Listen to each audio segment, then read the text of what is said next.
आइए चलते हैं अपने नेक्स्ट न्यूमेरिकल 2.9 की तरफ, और हम इसी वीडियो में 2.10 न्यूमेरिकल को भी डिस्कस करेंगे क्योंकि वो इसी से रिलेटेड है, क्योंकि जो क्वेश्चन नंबर 10 का डाटा है वो क्वेश्चन नंबर 9 में हमारे पास गिवन है। ठीक है, तो इसको स्टार्ट करते हैं। When brakes are applied, the speed of the train decreases from 96 km per hour to 48 km per hour in 800 meter.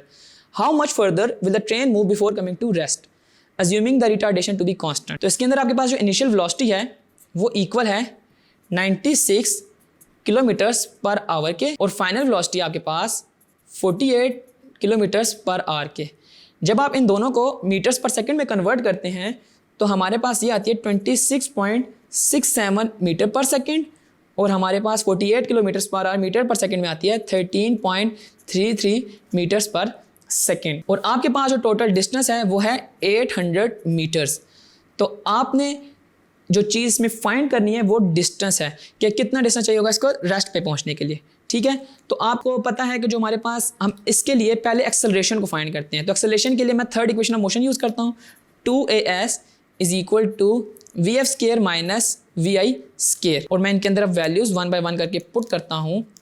तो 2 into a into 800 is equal to 13.33 का स्केयर माइनस 26.67 का स्केयर, और जब मैं इनको सॉल्व करता हूँ तो मेरे पास ये आता है माइनस 533.298 इंटू 1600 a, और मैं जब 1600 को इधर आगे डिवाइड करता हूँ तो मेरे पास a की वैल्यू 0.33 मीटर्स पर सेकंड स्क्वायर आती है, जो कि माइनस में है, जो रिटार्डेशन को शो कर रहा है। अब रिटार्डेशन कांस्टेंट है तो मैं माइनस साइन को लिख भी सकता हूँ और नहीं भी लिख सकता। ठीक है, तो एक्चुअली मुझे अब ये निकालना है कि हमारे पास कितना डिस्टेंस और ट्रैवल करेगी इसकी वेलोसिटी 0 होने में। तो अब इस केस में मैं जस्ट ये करूँगा कि इसकी फाइनल वेलोसिटी को 0 ले लेता हूँ, और हमें इसकी इनिशियल वेलोसिटी वो बन जाएगी जो हमारे पास पिछले केस में फाइनल वेलोसिटी थी, यानी कि 13.33 मीटर पर सेकंड।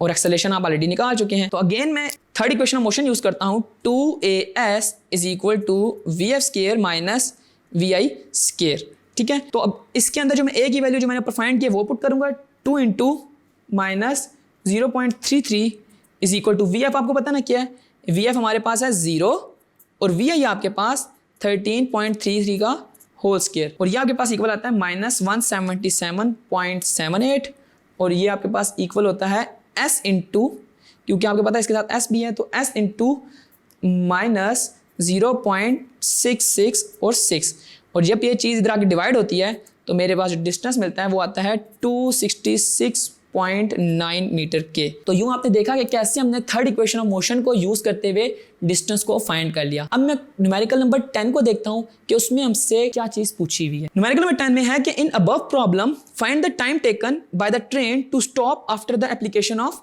ब्रेक्स। अब इसमें वो टाइम का आपसे पूछ रहा है और कह रहा है कि जब आप ब्रेक अप्लाई किए तो कितनी देर में हमारे पास जो ट्रेन है वो स्टॉप करती है।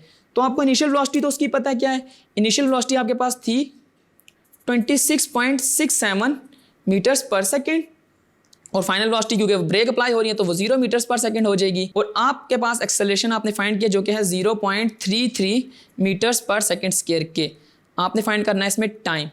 तो इसके लिए सबसे बेस्ट तरीका ये है कि आप फर्स्ट इक्वेशन ऑफ मोशन की हेल्प लें जो कि है vf is equal to vi plus at, और आपके पास टाइम निकलेगा t इज इक्वल टू, ये vi इधर आके सब्ट्रैक्ट हो जाएगा, vf माइनस vi, और a नीचे आके डिवाइड हो जाएगा।